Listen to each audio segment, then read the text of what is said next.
grandi en Afrique avec l'idée selon laquelle le wax était un tissu africain. C'est d'ailleurs après plusieurs années que j'ai découvert qu'en fait le wax n'avait rien d'africain, c'était un tissu hollandais. Et il se trouve que quand on connaît un tout petit peu l'histoire, à la base, les Hollandais fabriquaient le wax en Indonésie. Et suite à la révolte des Indonésiens par rapport à la colonisation hollandaise, ils ont bien évidemment chassé les Hollandais de chez eux. Et en partant, donc, les Hollandais ont recruté des mercenaires ghanéens, notamment en Afrique de l'Ouest, qui ont commencé à travailler ce tissu-là. Et quand ce tissu est arrivé en Afrique de l'Ouest, notamment au Ghana, en Côte d'Ivoire, il a rencontré un franc succès, ainsi qu'au Bénin. Et c'est comme ça que le wax est arrivé en Afrique. Et à ce moment-là, les Hollandais ont décidé donc de ramener la production du wax en Hollande afin de continuer d'approvisionner désormais le marché africain. Et voilà comment le wax a dominé pendant très longtemps le marché africain. Et puis certains États, comme le Ghana, la Côte d'Ivoire et le Bénin, ont décidé de se lancer dans ce marché-là en créant des sociétés nationales qui avaient pour but de pouvoir combattre l'hégémonie des wax venant de l'étranger. Et ensuite, ils ont augmenté les taxes afin que les wax qui viennent de l'étranger reviennent à des prix prohibitifs.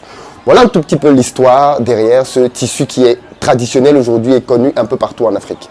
Et je veux faire cette vidéo parce que je trouve que nous, les Africains, on a beaucoup de choses à apprendre dans le business et on a une mentalité clanique, tribale qui nous fait énormément défaut.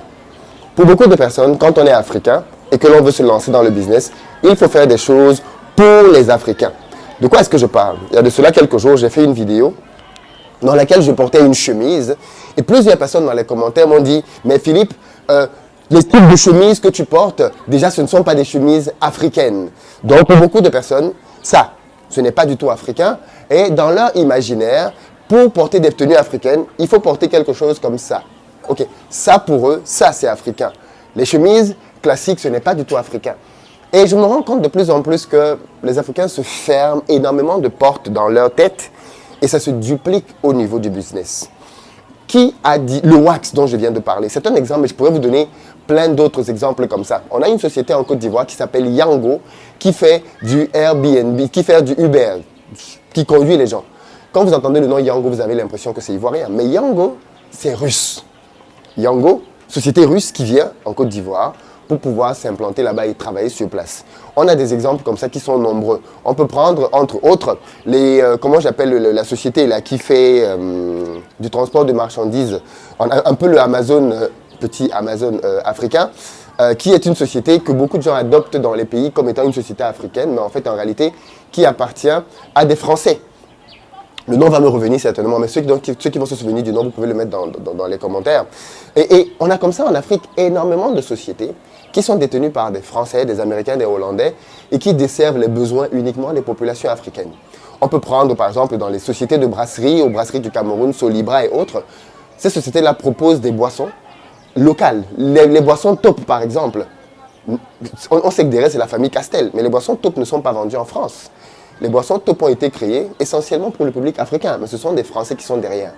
D'où vient-il que quand on est africain, quand on fait un business, il faut qu'on fasse un business avec une étiquette africaine dedans?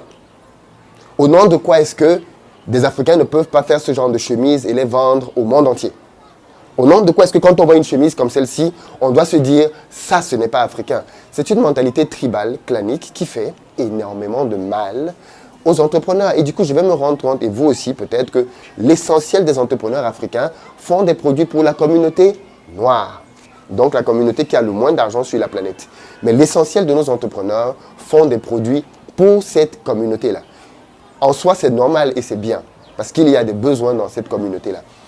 Mais je pense que les entrepreneurs africains ne doivent pas se limiter dans leur mindset ou dans leur vision du monde, et qu'ils doivent fabriquer des produits pour tout le monde. Le plus grand marché de consommateurs au monde, c'est l'Europe. 500 millions de consommateurs. Tout le monde se bat pour pouvoir vendre en Europe. Et les Africains qui sont en Europe et qui font du business en Europe, au lieu d'essayer de faire des produits qu'ils vont aussi vendre aux Européens, ils ne font que des produits pour vendre à leur communauté. Enfin, la majorité. Il y a bien évidemment quelques exceptions à cela. Vous allez vous rendre compte que les marques qui font des exceptions et qui vendent des produits à tout le monde, y compris aux Africains, gagnent énormément d'argent. Quand les sociétés européennes, américaines, asiatiques viennent en Afrique, elles créent des produits pour les Africains, pour le marché africain, et gagnent énormément d'argent. Pourquoi est-ce que nous, les Africains, quand on veut faire du business, il faut que l'on se limite, que l'on se bloque et qu'on se dise que moi, quand je fais du business, ça doit être uniquement pour les Africains?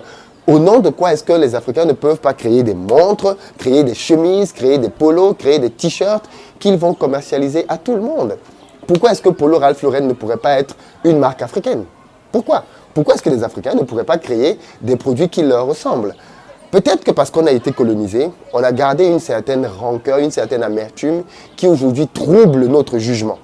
Et qui fait que même dans le niveau du business, on ramène des mentalités rétrogrades, des mentalités, j'ai envie de dire, tribales, claniques, ethniques, pour pouvoir les ramener dans le business. Les amis, je pense que c'est une très mauvaise chose, que c'est une très mauvaise idée, que les entrepreneurs sont là pour résoudre des problèmes, et que plus le problème vous allez résoudre va toucher des gens, et plus vous allez gagner de l'argent en contrepartie.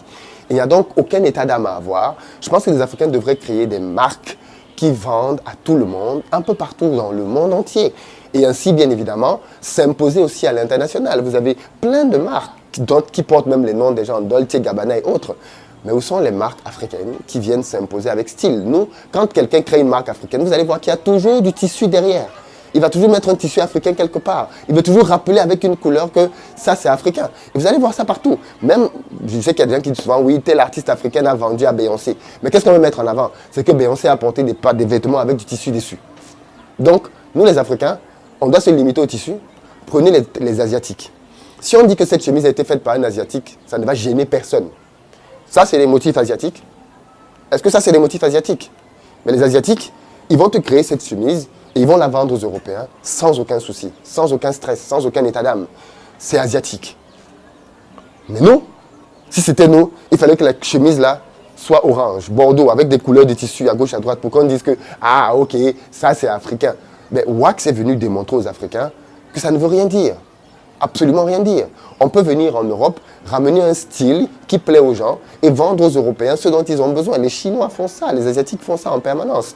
Pourquoi est-ce que nous, les Africains, on va continuer de se bloquer dans des raisonnements claniques, tribaux, pour dire que, ok, non, nous, nos produits, c'est un non-sens. Et c'est ce que je voulais simplement dénoncer dans cette vidéo. Donc, les amis, vous ne savez absolument rien de qui est derrière cette marque de chemise.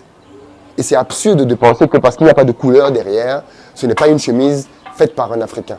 Et je pense qu'il faut qu'on sorte de ce type de raisonnement qui limite les gens dans leur pensée et qui font qu'on nous cantonne. Et je vais terminer avec ça. Vous savez, l'une des choses que j'ai apprises avec la réussite, c'est que si vous voulez vraiment réussir dans la vie et avoir des résultats spectaculaires, vous devez sortir du cadre, out of the box, comme on dit en anglais. Parce que généralement, on nous cantonne à un certain nombre de choses dans lesquelles on nous attend. Et vous allez voir que les gens qui vont généralement avoir des réussites fulgurantes dans la vie, ce sont des gens qui vont sortir du cadre duquel on les attend. En tant qu'Africain, les gens vous attendent à un certain endroit. Ils attendent que vous fassiez des restaurants dans lesquels on va vendre du foufou, du mafé et tout ce que vous voulez. Ok. En tant qu'Africain, on vous attend dans certaines choses bien précises. On vous attend dans le sport. On vous attend dans, je sais pas moi, dans le rap. Voilà, on est cantonné à un certain nombre de choses dans lesquelles on nous attend. On ne nous attend pas comme chef d'entreprise qui a une grosse entreprise à la Défense ou à Times Square. Non. On nous attend dans certains canevas bien précis. Et tant que nous, Africains, on va rester dans ces canevas, on va jouer le jeu de ceux qui définissent les règles. Donc vous allez vous rendre compte que, tout comme beaucoup d'entre nous qui avons étudié en Europe, on nous attend comme étant des salariés, cadres dans des sociétés. Voilà le rôle qui nous est destiné. Et encore, salarié, cadre, à un certain niveau, hein, ne vise pas le top management. Non, tu dois te limiter à certaines choses. Et tant qu'on va rester là où les gens nous attendent, là où la société nous classe, là où tout le monde veut nous voir, on aura le type de résultat que tout le monde attendait. Par contre, le jour où on va décider de sortir de ce cadre-là, de dire, ok, moi, je ne vais pas rester là où on m'attend. Moi, je vais créer mon business. Moi, je vais créer une chaîne de restaurants qui va concurrencer McDonald's. Moi, je vais créer XYZ.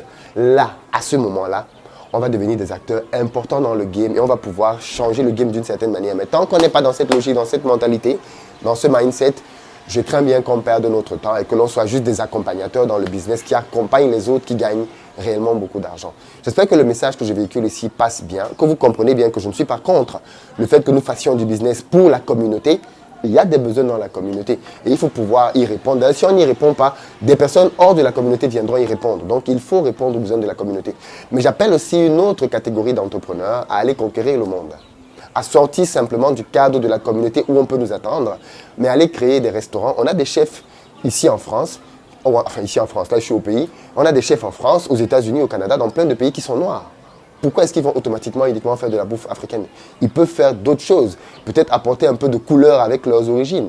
Mais arrêtons de penser qu'on doit juste faire... Il y a des chefs asiatiques qui cuisinent en Europe, de la cuisine européenne, sans aucun problème. Donc, les amis, allons chercher de la demande, allons la trouver là où elle est, créons du business massif et gagnons beaucoup d'argent. En tout cas, moi, c'est ma philosophie. Quand il faut créer pour la communauté, je crée pour la communauté. Mais quand il faut créer pour le monde entier, je crée pour le monde entier sans aucun complexe. Partagez la vidéo, je pense qu'elle peut vraiment aider les entrepreneurs.